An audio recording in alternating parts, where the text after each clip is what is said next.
Hi guys! So Valentine's has just passed and I might be a bit late to the game to post a Valentine's Day related video, but I still want to do it anyways.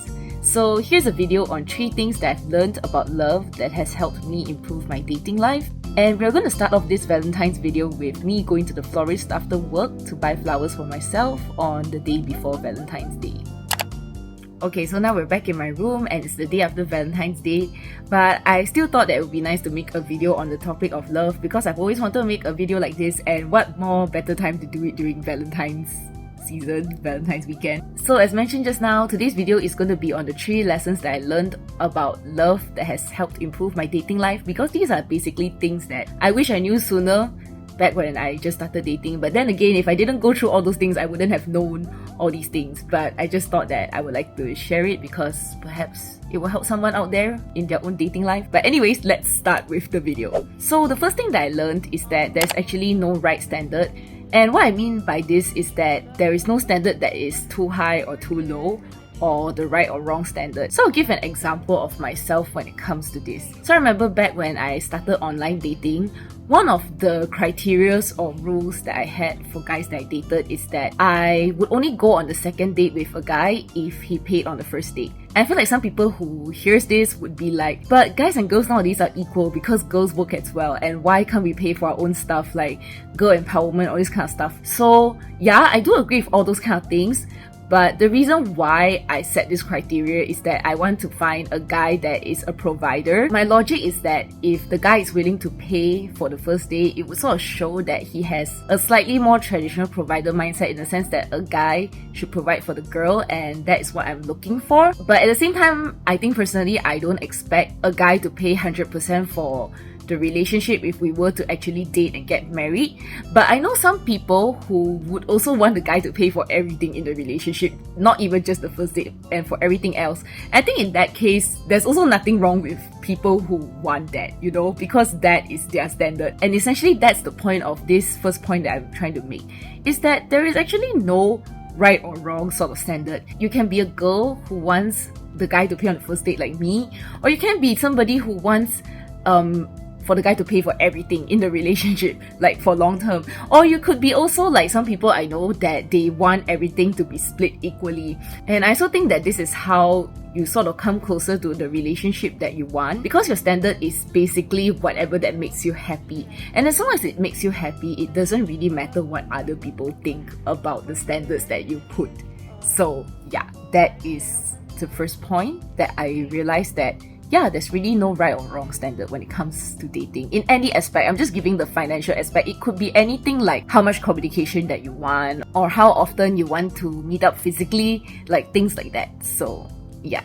And the second thing that I learned is that I should be brutally honest about my needs in a relationship. So what I think is this: a lot of the times people say that communication is key in a relationship, and that's definitely true. But I think sometimes the bigger problem is that we are too scared to admit to ourselves what we actually want in a relationship. Because in order to communicate what you want in a relationship, you need to be able to actually admit to yourself what you want. So I'll give an example of myself, is that in my case, I am actually scared to admit to my partners in the past on the level of communication that I want in a relationship, or how often that I want to see them. Whether it's like texting, meeting up face to face, and like calling and everything. So all these things, I will put that under communication. So I'll be too scared to tell them like how much of it that I actually want, because I don't want to come across as being too needy. I think what I'll do in the past is that I will sort of communicate to them what I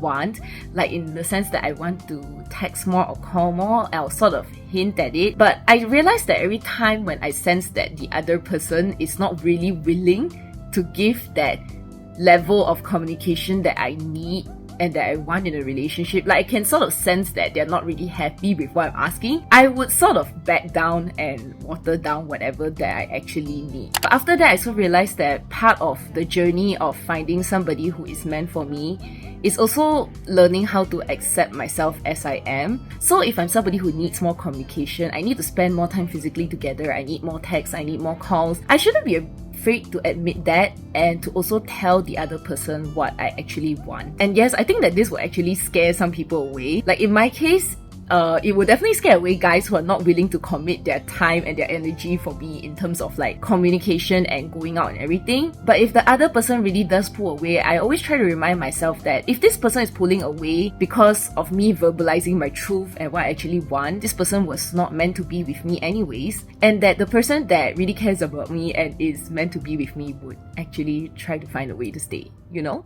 And the last thing that I learned is to not wait for somebody to fulfill your needs. Because I realized when I wait for somebody to fulfill my needs, I not only crave to be in a relationship more, I also tend to stay longer in a relationship that no longer makes me happy anymore.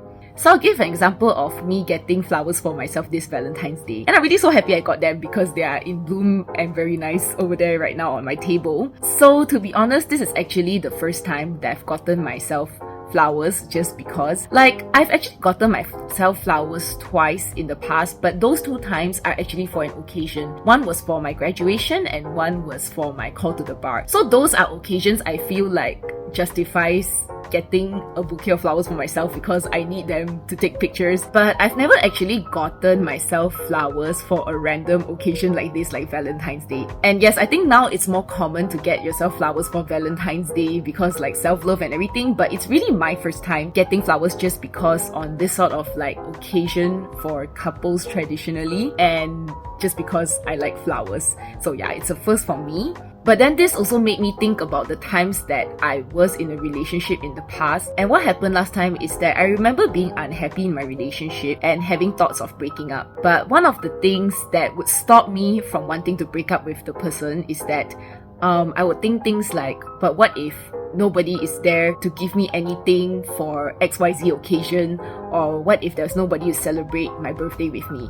I would have thoughts like that, and this would basically be actually a consideration for me to not want to break up, because even though I was already really unhappy in a relationship, because I was so scared that nobody would be able to celebrate all these things with me and give me something. But then I realized that I could literally give all these things to myself. In fact, the funniest thing is that I realized that even when I was in a relationship, those guys never actually gave me what I want. But I realized that I know what I want and I can give myself what I want, especially now that I'm a working adult and earn adult money. And when I say all this, I don't mean that you can only fulfill your needs once you start working and earning money, because I feel like if you're still a student and you actually want like certain things like this, like you want flowers, honestly, the flowers that I got, they're tulips. They're a bit more on the pricier side. They were 58 ringgit for 10 stalks. They are not actually that expensive in my opinion, but there are actually other flowers that are way cheaper. Like even roses, I think you can get an entire bunch for less than 30 ringgit. And I think like obviously not everybody has 30 ringgit to spare, but you can make do with certain things. I feel like you can save up, you can do part-time jobs, which is what I used to do. But what I'm trying to say is that even if you don't have a lot of money, you can find ways to learn how to fulfill your own needs. Like for me, it's like getting flowers like this, giving myself quality time, taking myself out to eat. Oh, one of the examples also is that I used to think is also like, if I don't have a boyfriend, then there's nobody to explore cafes or new restaurants with me. But what I realized is that I have friends to do that with me, and also at the same time, even when my friends are busy, I can take myself out to those restaurants and cafes, and I don't really need somebody to go with me. And of course, I love having company. Like I think great company is always a super good addition to any outing. But I feel like at least when you know how to fulfill your own needs, you wouldn't be desperate for a relationship, and you're unlikely to accept somebody just mediocre or somebody who doesn't even like make you happy into your life. Like to accept somebody into life, you probably would want somebody who is amazing and can add more happiness, more value and more joy into your life. Then that is only when you want to welcome that person in, you know? But to bring us back to the main point, what I'm trying to say is that when we are willing to give ourselves what we want, we are unlikely to settle for somebody who is unable to meet those needs. And at the same time, we are also less likely to stay in relationships that no longer fulfill us anymore. And I think the key to a better dating life is that when you are able to make space for great people to come into your life. And I also have this analogy that I tell everybody since last year, and I guess I want to share this analogy because I think it is actually so accurate when it comes to relationships, is that when I say making space, you can imagine your heart. Your heart is like a parking lot. And if you're always letting a lousy ass car in your parking lot, you will never be able to welcome an amazing car into your parking lot, because the amazing car cannot just bang that lousy car away if you don't make space for that amazing car. So that's just what I want to say. Humans are actually cars, and then like your heart is like a parking lot. Anyways, so I've rambled on enough, and I hope that whatever I say makes sense. And I feel like these things might be very basic to some people. Like maybe when you watch this, you're like, of course, like all these kind of things are of course the key for you to improve your dating life and to find somebody that is good for you. But they weren't very obvious to me. I had to go through a few failed relationships, dating situations, or even situationships, if you might say, before I came to all these realizations. So yeah, I hope that this video was helpful to anybody who's watching it. And if this year you spent Valentine's Day alone, don't be upset about it. I'm pretty sure not everybody's upset about it. But if you really are, don't be, because I feel like when you're single, there's so many possibilities. And if you do have somebody to celebrate Valentine's with, then that is great. Because in my case, I did have somebody to celebrate Valentine's with this year as well. And I did receive flowers in the end from my Valentines, but I still gave myself flowers, and I'm really glad for it, because now I have 2 vases of flowers that I really like. So yeah, I hope you enjoyed today's video, and I'll see you on my next one. Bye!